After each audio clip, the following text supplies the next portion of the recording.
নামাজ পড়েও আবার অনেকে জাহান্নামে যাবে। এবার প্রশ্ন আমার অনেকের মনে যে তাহলে নামাজ না পড়াই তো ভালো। ফাওয়াইলুল লিল মুসাল্লিন আল্লাযীনা হুম আন সালাতিহিম সাহুন। আল্লাহ পাক বলেন আক্ষেপ, আফসোস, ধ্বংস হয়ে যাক ওই মানুষগুলো, ওই মুসল্লিগুলো যারা নামাজ পড়ে, কোন নামাজি, যারা তাদের নামাজ সম্পর্কে উদাসীন। নামাজের ভেতরে যদি চারটা জিনিস না পাওয়া যায় তাহলে ওই নামাজ পড়া না পড়া সমান। এক নম্বরে নামাজে আপনার খুশু খুজু লাগবে। কি লাগবে? খুশু খুজু মানে ধীর স্থিরতা, মন থাকা লাগবে নামাজে। সাহাবা একরামের নামাজ আল্লাহর দরবারে কবুল হওয়ার পেছনে অন্যতম কারণ ছিল তাদের নামাজে ছিল খুশু খুজু। হযরতে তালহা রাদিয়াল্লাহু তাআলা আনহুর জীবনী পড়লাম, তিনি নামাজে দাঁড়িয়েছেন, পাশেই তার বাচ্চাটা খেলা করছিল।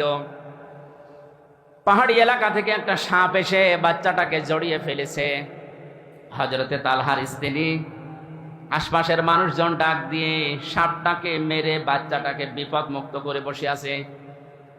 নামাজ শেষ হওয়ার পরে বললেন, স্ত্রী, এতগুলো মানুষ হইচই হচ্ছিল কি? বলে, আপনি কিছুই টের পাননি?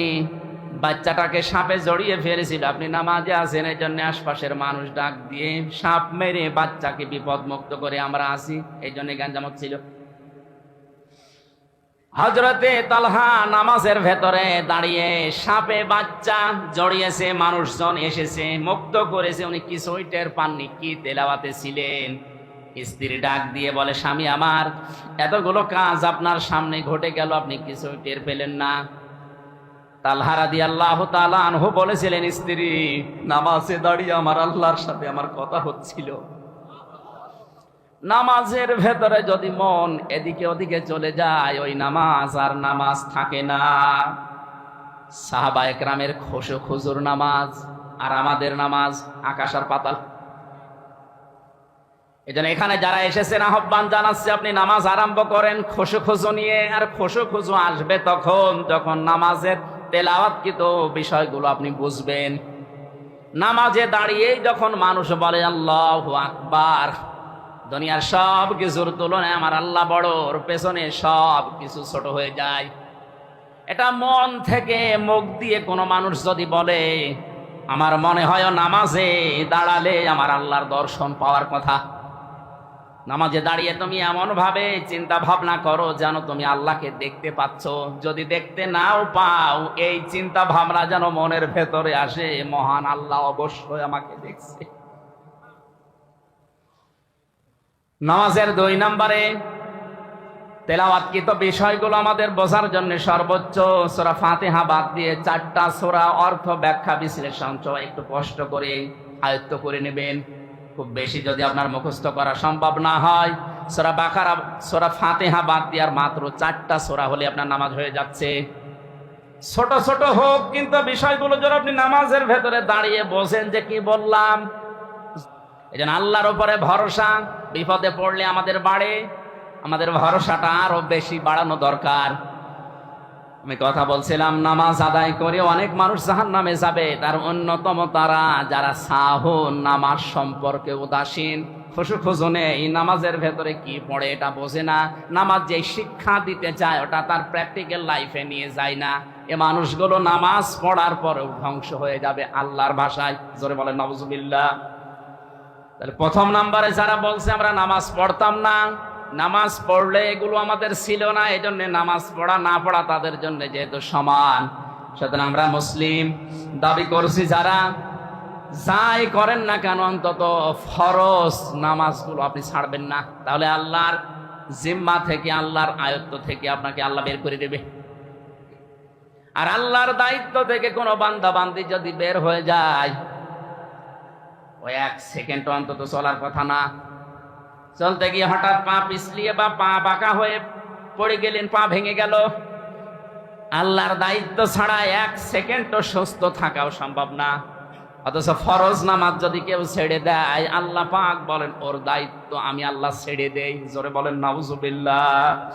আমি আশা করতে পারি এই মাহফিলের এই ময়দানে মানুষ যারা আছে, অন্তত জীবনে যতদিন আজরাইল না আসে ফরজ নামাজ ছেড়ে দেব। কারা রাজি আছেন প্রাপ্ত যারা? লিল্লাহি তাকবীর। মাহফিল ইনশাআল্লাহ সাকসেস হবে যদি এই কথাগুলো আমরা ঠিক রাখতে পারি। দ্বিতীয় নম্বরে ওরা ডাক দিয়ে বলবে অলাম নাকু নুতিমুল মিসকিন, আমরা এতিম মিসকিনদের খাবার দিতাম না। দারিদ্র মুক্ত সমাজের জন্য আমাদের কোনো ভূমিকা ছিল না। আজ অনেকেই শুধু নিজে খাবো, নিজে পরবো, নিজের আখের গোছাবো এই চিন্তায় আছে। এগুলো হচ্ছে না। এখান থেকে টাকা পয়সা বিদেশে পাঠিয়ে স্ত্রীর নামে ঘর বাড়ি বানিয়ে নাম দিয়েছে বেগম পাড়া। অথচ যারা নিজের শুধু খেয়ে পরে বাঁচবো, অন্যের চিন্তা ভাবনা মানুষের মাথায় নেই, এই মানুষগুলো মুসলমান দাবি করার পরেও জাহান্নামে যাবে। এই জন্য এতিম মিসকিন অসহায় মানুষের খোঁজ খবর রাখা, দারিদ্র মুক্ত সমাজের জন্য ভূমিকা রাখা, এটা যদি কেউ না রাখে তার কিন্তু কপাল নষ্ট হবে। 3 নম্বরে ওয়াকুন্না নাখুদু মাল খায়দিন, আমরা সমালোচনা যারা করতো তাদের সাথে মিশে আরো সমালোচনা করতাম। এটা আজ বাংলাদেশে দিন দিন বেড়ে যাচ্ছে। আমি সাবধান করছি আপনারা সমালোচনা বন্ধ করেন, নয়তো মুসলমান দাবি করার পরও নাম যদিও আপনার মুসলমানের, আপনি কিন্তু সাকারে যাবেন জাহান্নামে। ওয়াকুন্না নুকাজ্জিবু বিয়াউমিদ্দিন, ওরা বলবে আমরা কিয়ামত বিশ্বাস করতাম না, মিথ্যা মনে করতাম। হাত্তা আতানাল ইয়াকিন, হঠাৎ করে আমাদের কাছে মরণ চলে এসেছে। ফামা তানফাউহুম শাফাআতুশ শাফিঈন, এখানে 4 প্রকার মানুষের নাম আমরা পেলাম। মুসলমান দাবি করেও যারা নামাজ পড়ে না, দারিদ্র মুক্ত সমাজের জন্য যারা কাজ করে না, যারা সমালোচনা করে সমালোচনাকারীদের সাথে মিলেমিশে, আর যারা কিয়ামতে জবাব দিতে হবে এটা যারা বিশ্বাস করে না, এই মানুষগুলোর জন্য যদি কেউ সুপারিশও করে কাজে লাগছে না, কিয়ামত পর্যন্ত লাগবেও না। তানফাউ মোজারি, এখানে হোম জমির বহু বচন আছে, এজন্য শুধু একজনের না। এইরকম চরিত্র যাদেরই আছে দুনিয়ায় তারা এখনই থেমে যান, পাল্টান। আমি সহ প্রত্যেককে আল্লাহ যেন পাল্টিয়ে দেন, জোরে বলেন আমিন। আল্লাহ বলেন এরপরেও কি আমার এই আলোচনা থেকে মুখ ফিরিয়ে তোমরা চলে যাবে? আমরা যেন এইরকম মানুষ না হই, আল্লাহর এই আলোচনা থেকে আমরা মুখ না ফিরিয়ে গ্রহণ করার মতো মন মানসিকতা তৈরি করে ওদার তো আহ্বান জানিয়ে আজকের মতো শেষ করে দিচ্ছি। আমার গলা